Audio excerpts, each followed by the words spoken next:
तर यावर आपली नजर असेलच. तुर्तास पुढची बातमी आपण पाहणार आहोत, जी बातमी आहे राजकीय वर्तुळातून.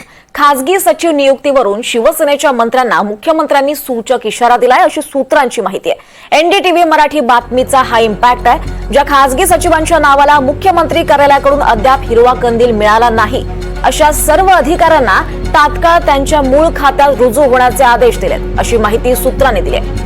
शिवसेनेचे वादग्रस्त मंत्री संजय राठोड यांच्या स्वयंघोषित खासगी सचिव विशाल राठोड यांनाही ग्रामविकास या मूळ खात्यात रुजू होण्याचे आदेश दिले गेलेत, अशी माहिती सूत्रांनी दिली आहे. एनडीटीव्ही मराठीनं विशाल राठोड यांनी परस्पर खासगी सचिव पत्र स्वाक्षरी केल्या, यावरून मुख्यमंत्री कार्यालयात नाराजी देखील असल्याची माहिती सूत्रांनी दिली आहे.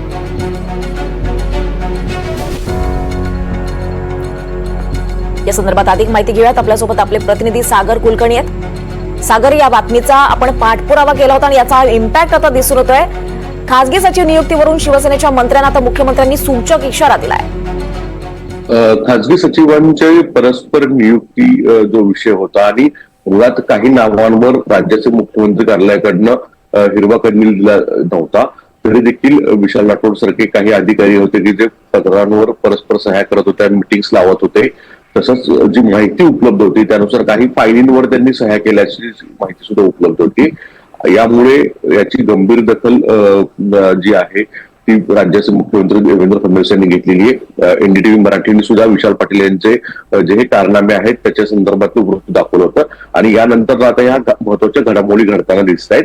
विशेष म्हणजे राज्यातले जे विशेषतः शिवसेनेकडनं मंत्री आहेत, त्याच्यामध्ये उदय सामंत आहेत, शंभूराजे देसाई आहेत, संजय राठोड आहेत, भरत गोगावले आणि गुलाबराव पाटील यांच्याकडून त्यांच्या कार्यालयामध्ये नियुक्त करण्यात येणारे खासगी सचिव आणि ओएसडींच्या काही नावांना राज्याचे मुख्यमंत्री देवेंद्र फडणवीस यांचा विरोध आहे. आणि यामुळे गेल्या काही दिवसांपूर्वीच राज्याचे मुख्यमंत्री देवेंद्र फडणवीस यांनी संबंधित या सर्व मंत्र्यांना स्पष्ट सूचना दिलेल्या आहेत की ज्या खासगी सचिवांना नियुक्तीचे आदेश दिले गेले नाही आहेत अशा अधिकाऱ्यांच्या ऐवजी अन्य पर्यायी नावं सुचवण्यात यावी, तशा प्रस्ताव फायली पाठवण्यात याव्यात.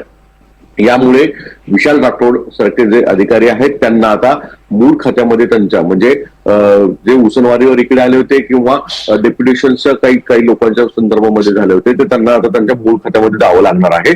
जवळपास 6 महिने पासून काही अधिकारी शासकीय सुट्ट्यांवर आहेत, काही अन्य कारण देऊन त्यांच्या मूळ खात्यामध्ये सुद्धा रुजू नाही आहेत. अशांवर सुद्धा कदाचित कारवाईचा बडगा उगारला जाऊ शकतो असं म्हटलं जातं.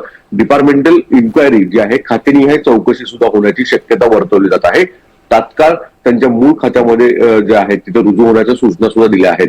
एकूण जर पाहिलं तर खासगी सचिव मुद्द्यावरनं राज्याचे मुख्यमंत्री देवेंद्र फडणवीस हे काही मुद्द्यांवरनं प्रचंड कठोर भूमिका घेताना दिसत आहेत आणि कॅबिनेट मंत्र्यांना सुद्धा त्यांच्या समोर फारसं काही बोलता येत नाही अशी परिस्थिती झालेली आहे.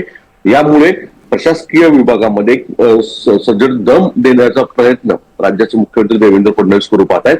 पण या माध्यमातून जी एनडीटीव्हीची बातमी होती त्याची दखल सुद्धा राज्याचे मुख्यमंत्री देवेंद्र फडणवीस यांनी घेतल्याचं दिसून येत आहे. निश्चितच. धन्यवाद सागर, आपण दिलेल्या या सगळ्या सविस्तर माहितीसाठी.